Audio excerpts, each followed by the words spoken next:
Good afternoon, everybody. My name is Lauren. I am the MPY office manager. Today is session 5 of Thriving in the Age of Digital Distraction. The topic today is going to be creating a healthy and safe digital world. And just a quick reminder about CUs and PDPs, with it being session 5. After this session today, you can log into your account, go to your dashboard. You'll be able to take the CU and or PDP quiz. If you need both CUs and PDPs, you do have to take both quizzes. After passing, your certificate will generate automatically and be on your dashboard under My Certificates. Today we have Susan Reynolds as well as Keegan Lee presenting. And I'll turn everything over to Susan so she can introduce Keegan. Thank you. Yes, hi. Wonderful to have Michelle and Devin in the room with us today. I know many of you will be watching this recording, and I'm really excited for today's session. Today's session is about our youth advocates in the responsible technology and digital well-being movements. And you're going to hear from several youth advocates, youth leaders, youth educators around these very important issues. And I am thrilled that we have one person live here, Keegan Lee, who has actually written a book, 60 Days of Disconnect, with a psychology professor about her 60 days off social media. And Keegan has also developed a curriculum. So she has a wealth of information to share with you, and I'm going to turn it over to her for the beginning of this webinar. Yes, thank you so much, Susan, for that introduction. And hello, everyone. My name is Keegan Lee, and I'm very grateful to be here today. And I hope, as always, that you leave this presentation feeling inspired and motivated. And so I am now going to share my screen. And hopefully you all can see this. And Susan, I'm not sure if you can see yourself in that side view, or because I can see you in the corner of my screen, but I don't know if you can see yourself. But anyway, so first of all, before we get started, what I want to emphasize is I truly am in awe, as a young person, to see so many adults and older generations really passionate about including youth voices in the conversation.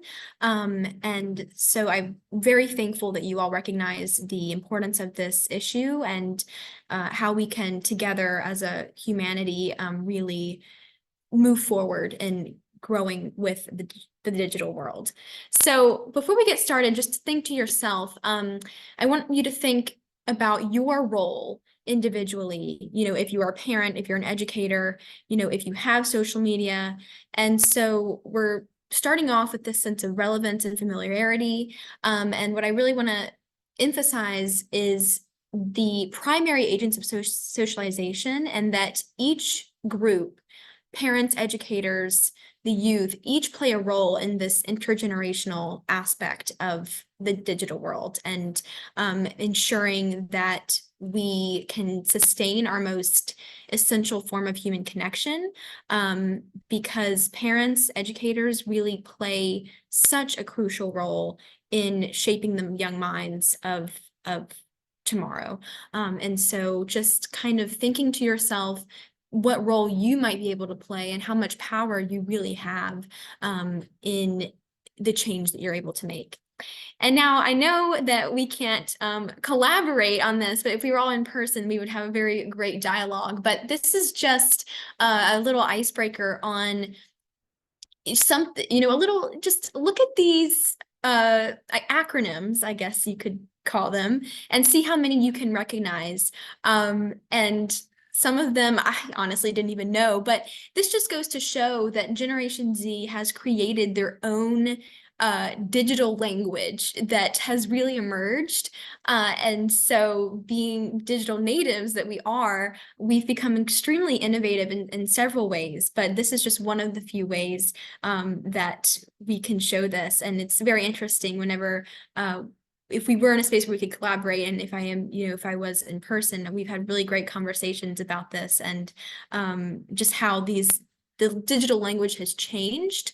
We can also see kind of the negative side of this, though, digital communication, and how sometimes it is translating into our in-person interaction and how we communicate in person with each other. And so that has to do with emotional intelligence, and that's a whole different topic, which we won't get into, but just to show that Generation Z has created their own sort of language within digital communication. And so I'm not going to spend too much time on my story, but I feel like stories are very important in creating change, and people remember stories, and they really do activate a part of us that brings together this human element. And so in the midst of the pandemic, I deleted social media for 60 days, and this was a very pivotal time in my life. And so I'm just going to go through some of the phases that I went through when I experienced this.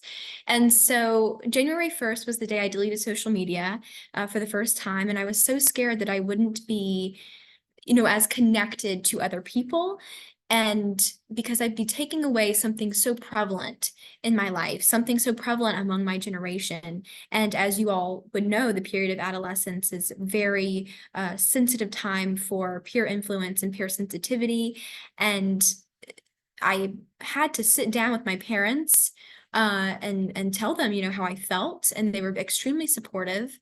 And I realized my first lesson that sometimes we get so distracted by these superficial realities of the digital world that we become blind to how truly impactful the physical world, physical interactions can bring. And so in this digital wellness issue that we have, I think we do need to be asking, what is being limited in a child's real life that they are finding in social media, that they are feeling fulfilled in social media. What is missing from their real life that should be of more importance. And so throughout this whole process, I hope to find the true meaning of human connection. So January 7th, 2021, this is when I was out to dinner with my family. And this was a very pivotal moment because I realized my phone was on the table and it was face up. And I had this sense of incredible anticipation of wanting to know what was behind my screen. And I was just subconsciously tapping my phone, and I didn't have social media, so I wasn't going to be receiving any notifications, but it was subconsciously, I wanted that, and I had that desire. And in that moment, that was more important than the conversations I could have been having with my family. And so my dad pointed that out. He said, "Keegan, are you even aware that you were doing this?" And I said, "No." And so it just goes to show that social media, even the mere presence of them, has the power to trigger, to fracture our attention without ever even triggering our awareness. And so awareness was really key in that moment, and I didn't have that. And so January 10th was when I started to feel more positive and inspired, and I began to identify these 5 methods for maintaining happiness, which were identified. If you know her, Dr. Laurie Santos is known as the happiness professor at Yale, and she's amazing. And so this was, and I had moved past this period of withdrawal, and it was really amazing to feel that and feel fulfilled from that. And so February 15th, this was when I started to kind of transcend from my individual view, and I started to look at my school environment. So I was looking at my peers, I was looking at how they interact with their devices. And oftentimes when they would have conversations, it was about things that were on social media. And so during that time, I didn't have social media. And so I felt like I couldn't really contribute to those conversations because I wasn't familiar with the trends that were going on or whatever was happening. And, I asked myself, am I connected or am I disconnected? And, Gen Z was, as of 2018, was announced the loneliest generation in America. And I think that there are a lot of reasons for this. I think the biggest one is, solitude deprivation, in terms of not being able to be alone and content with our thoughts because of feeling like we need to be consistently connected and hyper connected in this world, that we lose this inability to be alone with our thoughts, which is so essential for creativity and self-development and growth, and so essential in this developmental period of the teenage years. And so we have really not evolved to connect through a screen. And, when I was looking at my school environment, I was thinking, people would walk down the halls with, they wouldn't make eye contact. They wouldn't know how to really have a conversation where they were truly engaged because of their fractured attention. And so we move into this topic of educational technology. And this is something that I thought of when I was in the school environment. This is a little bit different than social media. And, we're going to talk a little bit about this, but I think this is a very important part of growing with our digital world, especially in the classroom, for educators.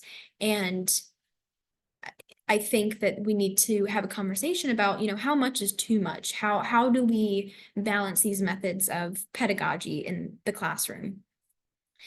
And I think, again, when I was in my school environment, I was thinking, digital interactions, they can be meaningful. They can be important, and they've saved lives, but they're ephemeral, and they are not as long lasting as an in-person conversation. And we know that is priceless, because that is the way we are hardwired to connect with each other. So March 1st was the day I got back on social media, and this was when I took a moment of self-reflection, and I really thought about my journey and how I had evolved in such a short amount of time. And I wanted to think about 60 days, 2 months, which is a relatively short amount of time for a person that, is removing a so-called drug from their life. But I wanted to have that short amount of time because I knew I could visibly see and document through my journal what was happening. And so you could visibly see this dynamic shift in my behaviors and my thought processes. And I thought that was a conducive amount of time for that. And when I got back on social media, I was more consciously aware of my behaviors. I was more in tune with my emotions. And there are lots of tech life balance methods that I got from that experience that I still use today. And we're going to talk a little bit about that. But first, we're just going to do a little overview of social media addiction and what this might look like. And as parents and educators and activists, I think it's important to understand what this might look like, so that when you are able to understand the signs, you can take action from that. And so we have this constant comparison, fear of missing out, which is so prevalent among my generation, comparing ourselves to these highlight reels and these fake realities that create this intangible ideal of perfection that's just not real. And then we have this anticipation, constantly feeling like you need to get on social media to feel that sense of gratification and reward, and you can't be present in the moment because your stress response is consistently activated. Escapism is, kind of going to social media to escape the anxious realities of the physical world and just kind of hiding those and concealing those.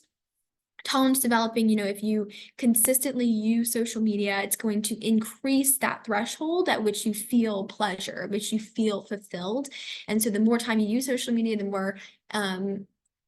more you are consumed by it, the more time it's going to take for you to feel fulfilled. And so that is how we get into that mindless scrolling and that searching for, quantitative means of social gratification, and then lack of control, continued use of social media despite this negative experience, and then if they're lying to conceal the amount of online time that they actually are spending, you can kind of see that there is a problem there.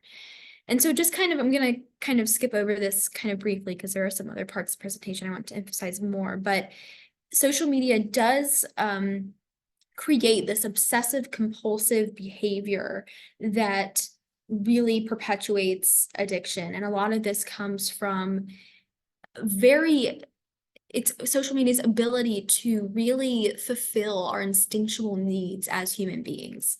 And so, we can feel a sense of value. We often feel seen from social media. We can feel a sense of belonging. And these are human needs that we need to survive and to thrive in this world. The important thing is that we don't let that override how we are supposed to feel the sense of connection and worth, because it is easy to kind of misconstrue those feelings and become blinded by that. And so we kind of talked about this at the beginning of the presentation, but how does digital communication compare to in-person communication, and how might this be influencing how we're conversing today?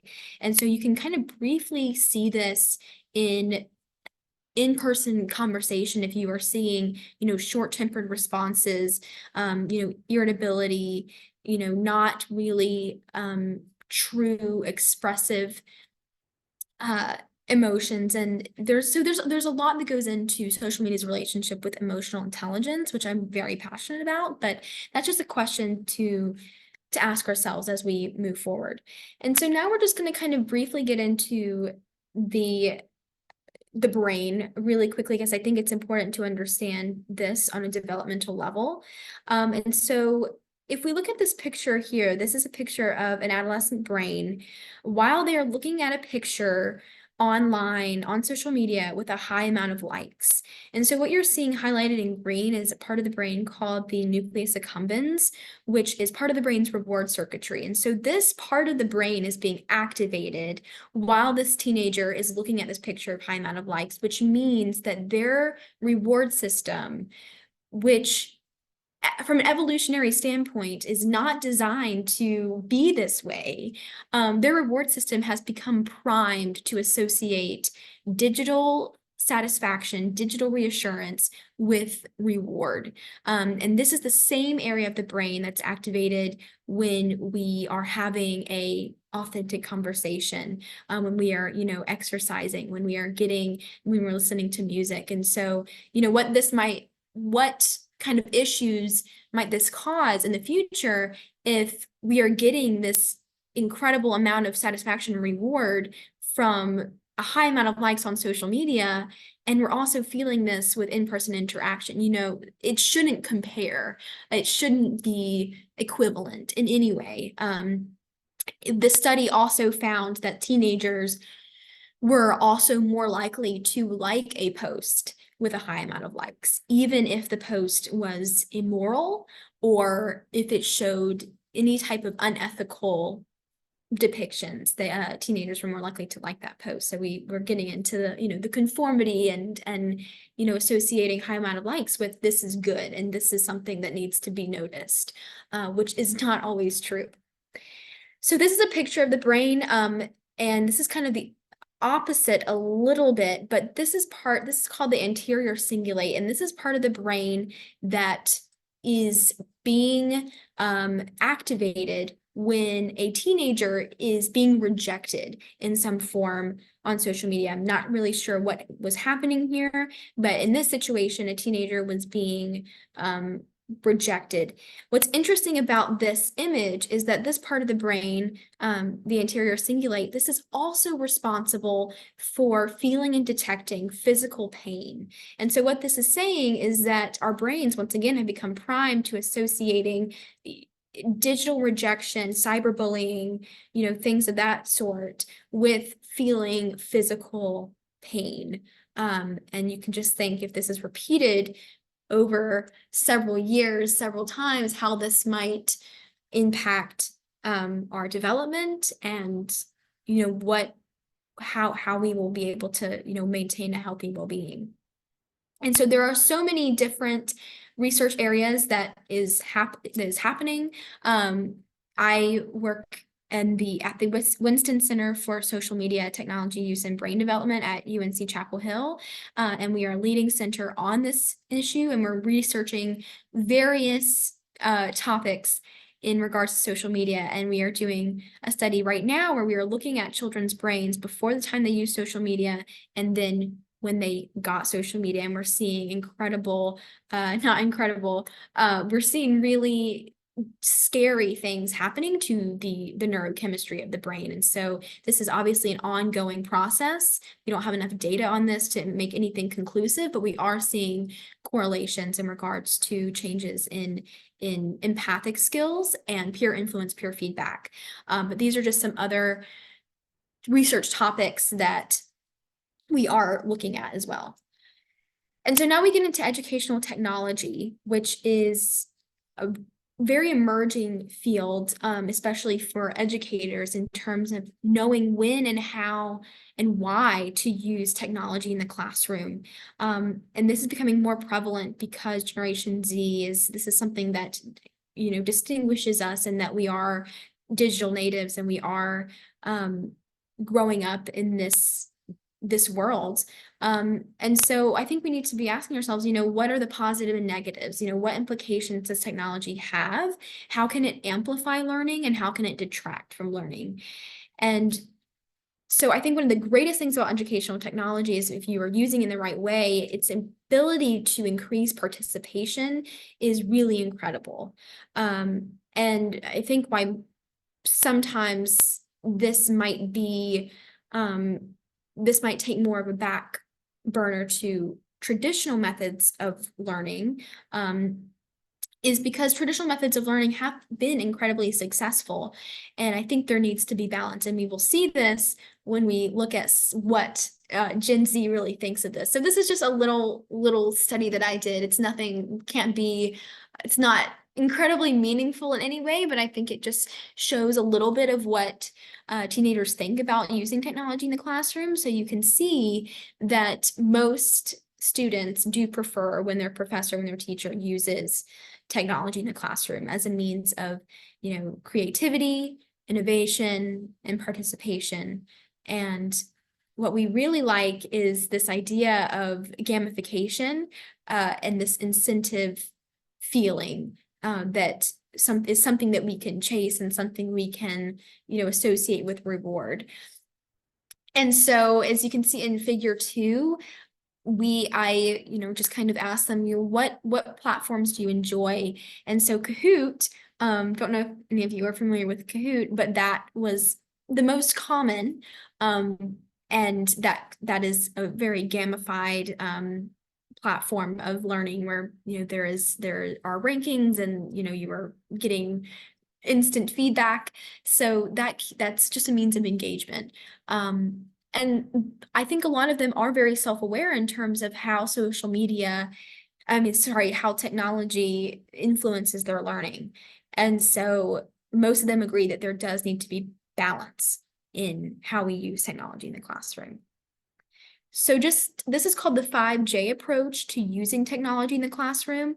And this is also, a lot of this goes more into depth in the curriculum that I created, but just kind of an overview, making sure that when you use technology, it is, focused on the curriculum that you are using, and that is amplifying this, giving educators the skills that they need to help navigate these platforms, because technology is intricate. It's very difficult to navigate sometimes. And so just making sure that teachers have the knowledge they need to proceed with these technicalities of using devices. And I think just, trying it, seeing how it can incorporate into your traditional modes of learning. I think there's so much meaning in just sitting down without any technology and just collaborating and just being human in a shared space. I think that exchange of dialogue is so important. I think that needs to be balanced within, using technology as a means of amplifying that. So it's an emerging topic, but it is important to think about as we continue on. So these are just some tech-life balance methods that you can use to help your relationship with technology. You can go cold turkey like I did, which is, kind of just deleting social media for a very long period of time. Short cleanse, maybe like 1 to 2 weeks. Dopamine fasting is when you replace the dopamine you feel from social media with healthier forms of dopamine, like sunlight, having a conversation, exercise. and time limits, which I seem to have found to be not as effective as other methods. Conscious awareness, just having that mental check-in, out of sight, out of mind, which is, if it's out of sight, if you don't have that physical presence, you're going to be less likely to be triggered by it. And then the eye level marketing technique is, if you were to put your apps in a hidden folder on your home screen, it's going to take less power, it's gonna be less difficult to instantly, subconsciously access those platforms. And so the eye level marketing technique has to do with, and when you're in the grocery store and you see that they put the most expensive items at eye level, that's not by mistake. If it's easily accessible to you, you're going to be more likely to access it. And so I'm just going to talk about some of the things that I offer. I am extremely passionate about this, and I could go on and on forever. And so the first thing is the book that I wrote with a professor of psychology at Elon University. He's also a clinical psychologist in Charlotte. And we wrote this book together. And it's really a compilation of several of my journal entries from the period where I deleted social media. And then Dr. Gandor responds to these journal entries in a psychological way. And so you have the story, and then you have the science, and then you have this intergenerational force, which is really powerful. And so it's dynamic in that way.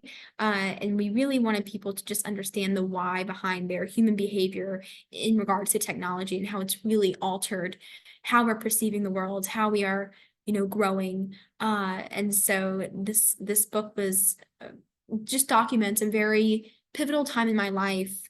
And so I very grateful to have done that. This book is on Amazon and Barnes and Noble. And you can also find it on my website, which is keegan-lee.com. And then this is the curriculum that I created for parents and educators. And I wanted to share this curriculum, and I wanted to really emphasize this curriculum from a Gen Z, to kind of minimize this I keep saying intergenerational because I love that word, but this intergenerational divide that might be caused by different understandings and how technology is affecting our generation. And so the hope is to promote more understanding from, my perspective. And of course, I can't speak for all of Gen Z, but I hope that it would provide a perspective into this firsthand view of what we might be experiencing. And so these are just a couple of the modules and the lesson plans that the curriculum involves. And so you can also find this on my website. And then I also do speaking engagements. And this is probably my favorite form of making change, because I'm physically, looking at the youth. I'm there, and it's tangible, and it's so rewarding when they are receptive. And oftentimes they truly are very receptive to what I'm saying, and they ask incredible questions, and that is more fulfilling than anything I could imagine, because it is difficult as a Gen Z. It takes courage, and Gen Z is the most difficult group that I talk to, because I am one of them, and I struggle with the same things that they are going through. And so that is all. I'm very grateful for all of you and for listening. Please contact me with any questions, and I'd be happy to be of service to you. Thank you. Oh, fabulous. Thank you, Keegan, so much.